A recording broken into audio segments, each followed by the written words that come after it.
जी R corner या आपल्या YouTube चॅनलमध्ये आपणा सर्वांचं पुनश्च एकदा सहर्ष स्वागत। पेन्शनधारक कुटुंब निवृत्ती वेतनधारकांसाठी अतिशय महत्त्वपूर्ण अशी भेट सर्वोच्च न्यायालयाकडून मिळालेली आहे। काय आहे नेमका हा निर्णय आणि याचा फायदा पेन्शनधारक कुटुंब निवृत्ती वेतनधारकांना कसा होणार आहे या संदर्भातील सविस्तर माहिती आपण या व्हिडिओच्या माध्यमातून घेणार आहोत। तत्पूर्वी आपण चॅनलवर नवीन असाल तर चॅनलला जरूर सबस्क्राइब करा, समोरील बेल आयकॉनला सुद्धा क्लिक करा, जेणेकरून महत्त्वपूर्ण शासन निर्णय किंवा आपल्याविषयीच्या महत्त्वपूर्ण अपडेट्स ज्या आहेत या संदर्भातले महत्त्वपूर्ण व्हिडिओज आपल्याला आपल्या यूट्यूब चॅनलवरती सर्वात अगोदर पाहावयास मिळतील।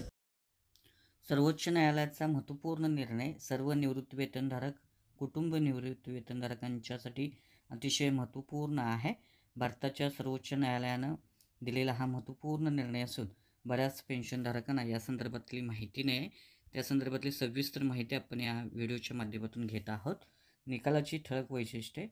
खंडपीठानं सर्वोच्च न्यायालयानं अधिकृतपणे असा निर्णय दिलेला आहे की पेन्शन हा एक अधिकार आहे आणि त्याचा भरणा सरकारच्या विवेकबुद्धीवर अवलंबून नाही।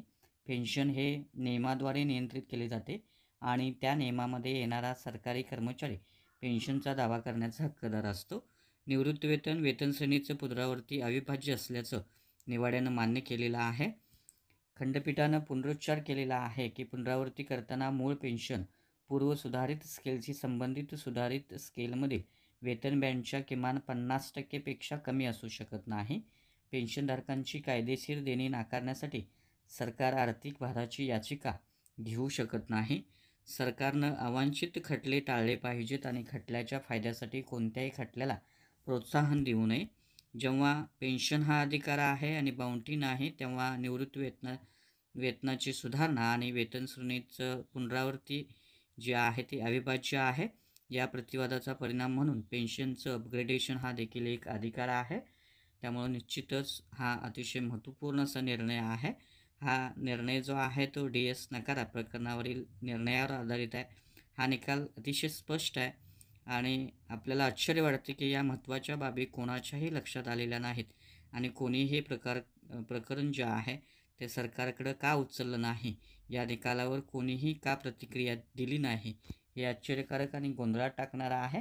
त्यामुळं प्रिय पेन्शनधारकांनो, हा मेसेज तुमच्या संपर्क यादीतील किमान 20 लोकांना पेन्शन न घेणारे देखील भारताचे नागरिक म्हणून असतील तर फॉरवर्ड करा आणि त्या बदल्यात त्यांना प्रत्येकाला तसे करण्यास सांगा।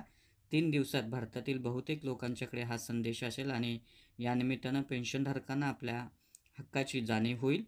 या संदर्भातली लिखित याचिकासुद्धा आहे पेन्शनधारकांच्या जीवन प्रमाणपत्राबाबत।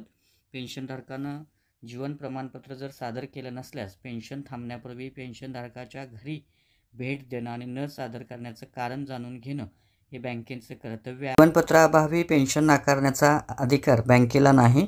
त्यामुळे या प्रकरणात एक अलीकडे सर्वोच्च न्यायालयानं थकबाकी भरण्याचे आदेश दिलेले आहेत आणि 1 लाख रुपये दंडही ठोठावलेला आहे। पेमेंट 6% व्याजासह 2 आठवड्यात करावीचे आणि जर 2 आठवड्यात पेमेंट केली नाही तर व्याजाचा दर जो आहे तो 18% वाढवलेला आहे। त्यामुळे निश्चितच सर्वोच्च न्यायालयाचे महत्त्वपूर्ण हे असे निर्णय आहेत। त्यामुळं पेन्शनधारकांसाठी कुटुंब निवृत्ती वेतनधारकांसाठी महत्त्वपूर्ण बातमी आहे। या सर्व बाबी पेन्शनधारकांना कुटुंब निवृत्ती वेतनधारकांना माहीत असाव्यात। तर हा होता अतिशय महत्त्वपूर्ण व्हिडिओ, महत्त्वपूर्ण बातमी। अशाच महत्त्वपूर्ण बातम्यांच्यासाठी, महत्त्वपूर्ण अपडेटसाठी चॅनलला सबस्क्राईब करा, व्हिडिओ आवडल्यास लाईक करा, आपल्या मित्रपरिवारामध्ये नक्की शेअर करा। धन्यवाद।